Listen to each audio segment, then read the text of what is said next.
He laughed. Right to my face. When I told my brother I was quitting my job to start a business, he didn't hesitate. He burst out laughing and said, "You, a CEO? Good luck with that." It stung, but I didn't argue. I just smiled and got to work. Years later, that same brother stood frozen in front of a giant TV screen, eyes wide in disbelief. Because there I was, live on national news, ringing the opening bell at the stock exchange. This is how I went from being the family joke to becoming the one name nobody could laugh at anymore. I used to sit in a grey cubicle, 5 days a week, staring at spreadsheets that meant nothing to me. The office smelled like burnt coffee and recycled air, and every day felt like a loop I couldn't escape. Meetings that could have been emails. Emails that meant nothing. Promotions dangled in front of us like carrots, but they always went to someone else. I wasn't learning. I wasn't growing. I was surviving. But late at night, after work, I'd dive into something that made me feel alive, researching products, watching trends, and tinkering with a tiny website I had started on the side. It wasn't much. Just a small store selling eco-friendly home products I believed in. But every time someone placed an order, even just one, I felt something I never felt at my day job: purpose. The seed was planted the day I saw a viral TikTok showing how plastic kitchen waste was destroying marine life. It hit me harder than I expected. I started sourcing sustainable alternatives, thinking, what if I could actually build something that helps? That one question turned into hours of sourcing, branding, and learning how e-commerce worked. I'd stay up till 2 a.m. most nights, building the site, answering emails, teaching myself shipping logistics from Reddit threads and YouTube tutorials. After about 3 months, I had my first consistent trickle of sales. Nothing massive, just enough to prove it wasn't a fluke. Enough to make me believe that maybe, just maybe, this could be more than a hobby. I craved independence. Not just from my job, but from the feeling that my life was on someone else's schedule. I wanted creative control, I wanted risk, and more than anything, I wanted something that was mine. So one Sunday afternoon, during a family lunch, I told my brother. He was cutting into his steak when I said it casually, trying to sound more confident than I felt. "I've decided I'm leaving my job to run my business full-time." He froze for a second, then burst out laughing. "You? A CEO?" he said, almost choking on his food. "What are you selling, pencils or something?" The table went awkwardly quiet. My mom looked concerned, my dad didn't say anything, but my brother just kept laughing. I smiled. I didn't defend myself. I just said, "You'll see." But inside, I felt like I'd been punched. It wasn't just the words, it was the way he said them. Like it was a joke. Like I was a joke. He was the successful one, college honors, well-paid job, always a favorite at family gatherings. He had the kind of path everyone admired. And here I was, betting everything on a few Shopify sales and a logo I made in Canva. That night, I sat in my tiny apartment and stared at the ceiling. His voice echoed in my head. "You?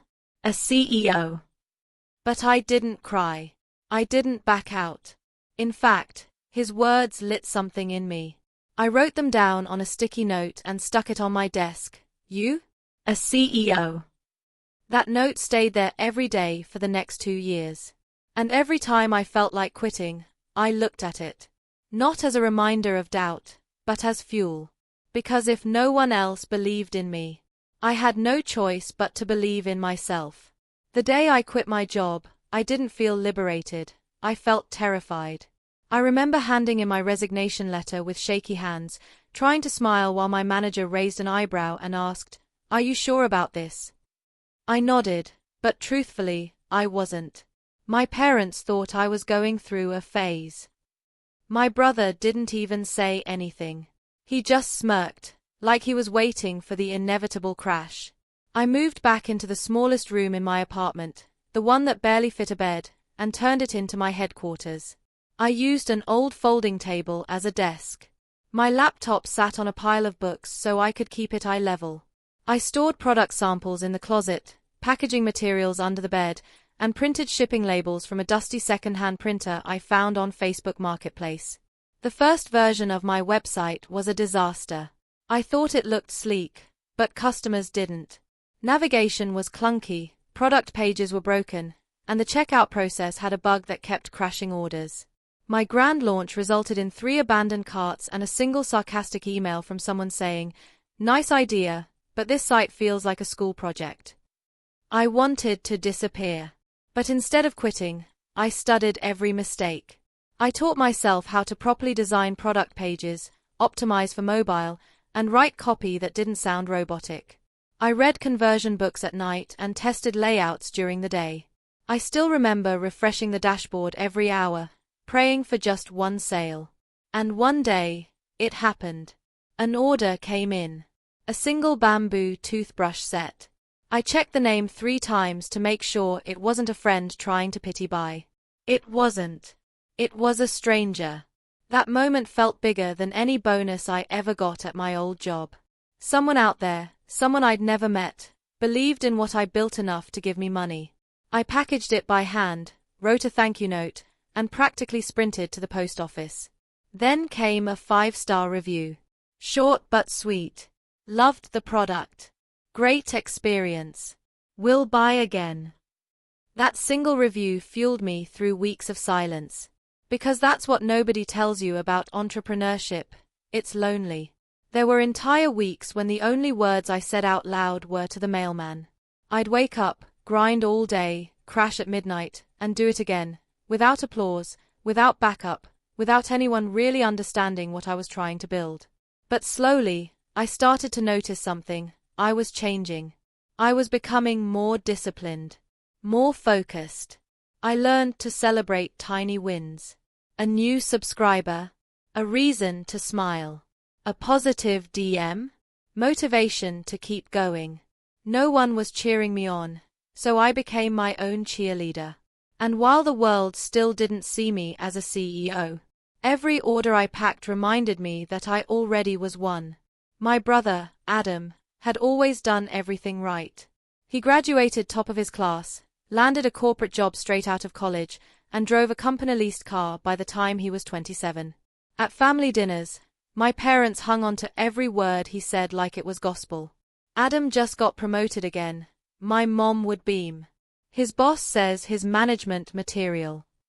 My dad would nod proudly and add, "That's how you build a real future." I stopped sharing updates about my business after a while. It wasn't that I wasn't making progress, I was. But it felt like no matter what I did, I couldn't measure up. When I hit my first $5,000 month, I told my mom with a cautious smile.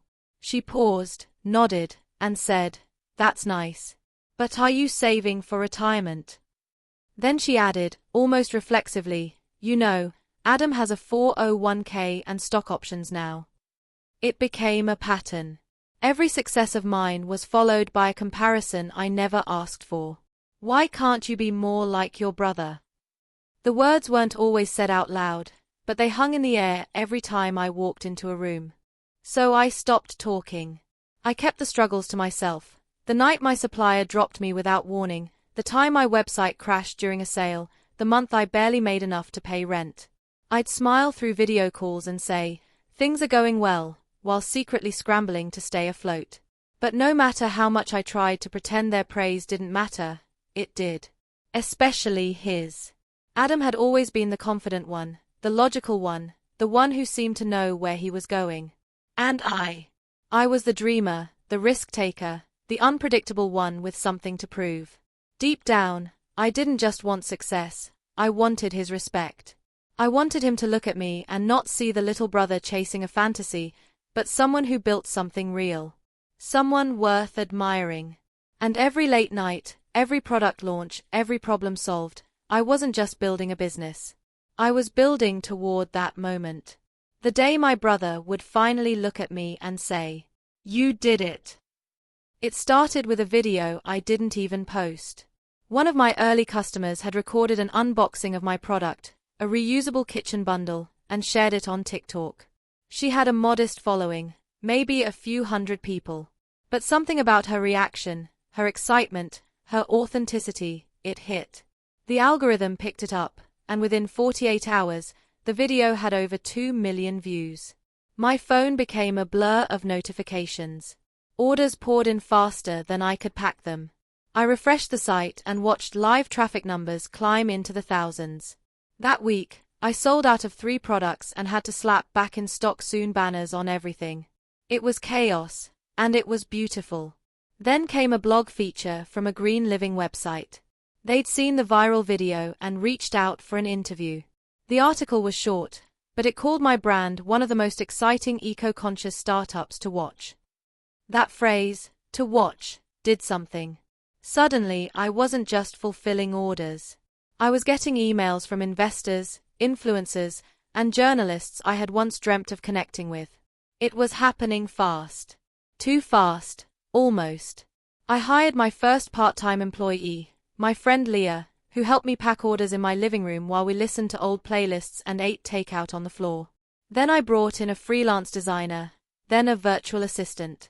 My apartment turned into a war zone of bubble wrap, boxes, and inventory checklists taped to the walls. But as I scaled up, I faced a fear I hadn't prepared for: losing control. Investors wanted meetings. Some loved the mission. Others loved the numbers and wanted to steer it toward more profitable SKUs, ones I didn't believe in. One even suggested white labeling and mass producing overseas to cut costs and kill the artisan vibe. I felt torn. I needed the money to scale, to meet demand, but I didn't want to betray the soul of what I'd built. For the first time, I realized I wasn't just a scrappy entrepreneur anymore. I had to become something else, a leader. So I sat down and made a promise to myself. I'd grow, but not at the cost of my brand's integrity. I started reading business books, taking online leadership courses, learning to manage cash flow, build systems, and actually run a company, not just hustle in one. The tipping point wasn't just about attention. It was about stepping into the version of myself I'd only imagined until then. Not just the dreamer. The door. The decision maker. The CEO. Her name was Elise, and she was the first investor who didn't just see numbers, she saw me. We met at a pitch event I nearly skipped. I'd been burning out, running on caffeine and adrenaline, unsure if I was even ready to ask for real funding. But something about Elise stood out. She listened, not just to the pitch, but to the story behind it. She didn't blink when I told her I started the business with no funding, no team, and no clue what I was doing. Instead, she leaned forward and said, "You've built something real. Are you ready to go public?" I laughed. Literally laughed, because the idea sounded insane. Me. Take my scrappy little business to the stock exchange? But she didn't smile. She was serious. And over the next few months, Elise became more than an investor. She became a mentor. The IPO process was brutal. Endless documents, legal meetings, auditors, and compliance checklists that made my head spin. I had to lay everything bare: our finances, our systems, our weaknesses. I spent nights at my desk surrounded by spreadsheets, lawyer emails, and 3 half-eaten meals. Some nights I didn't sleep at all. There were moments I stared at my own company's valuation and thought, I'm not supposed to be here. I had no MBA. I didn't wear suits. I still remembered packaging orders on my bedroom floor. How did I get here? That voice, imposter syndrome, crept in louder than ever. But Elise kept reminding me, you earned this. You didn't buy your way in. You built your way up. So I pushed through. I reviewed everything twice. I asked dumb questions. I hired experts. I kept showing up, even when I felt like shrinking. Then came the day. The official approval letter arrived in my inbox. The subject line read, "Notice of effective registration, public listing confirmed." I stared at the screen for a long time, not moving. It didn't feel real. After everything, the late nights, the laughter, the doubt, the sacrifices, it was happening.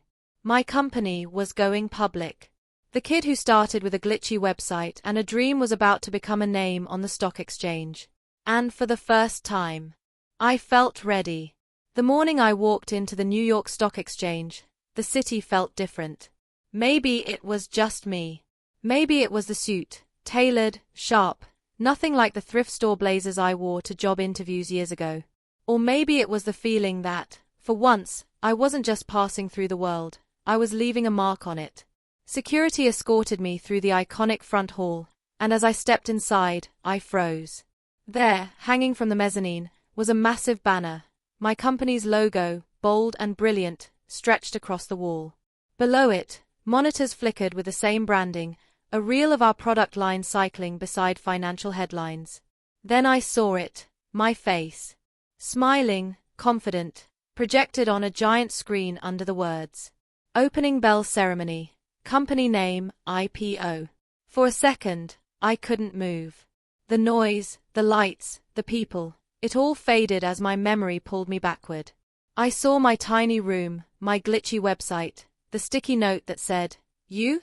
A CEO." I heard my brother's laughter, still sharp in my mind. I remembered the sleepless nights, the meals skipped, the fear, the failure, and the stubborn hope that kept me going. One of the NYSE staff tapped me on the shoulder and smiled. "You ready?" I nodded, stepped forward, and took my place at the podium. The countdown began. Cameras clicked, journalists scribbled, and dozens of eyes were on me. 3, 2, 1. I rang the bell. A loud, echoing clang that seemed to silence everything else.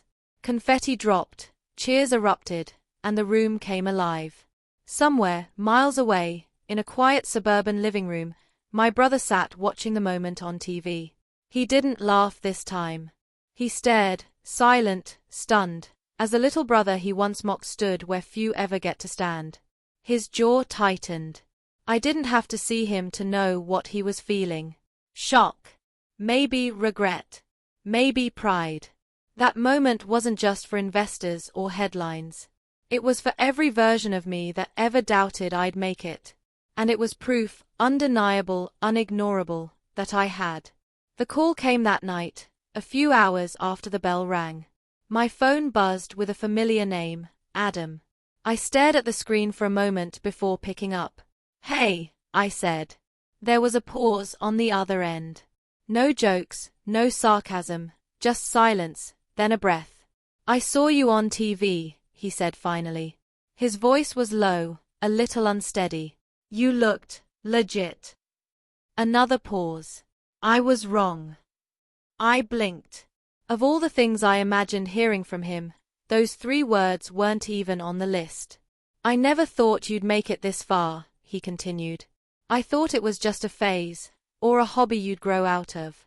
I didn't get it. And honestly, I didn't think you had it in you." He chuckled, but there was no mockery in it this time. Just honesty. "I'm sorry," he said. "For laughing.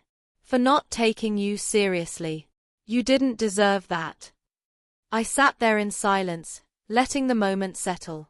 For years, I'd been chasing that sentence, not because I needed validation, but because I wanted to be seen. Really seen. Not as the younger brother, not as the dreamer, not as the punchline. Just as me. "I appreciate that," I said, my voice calm.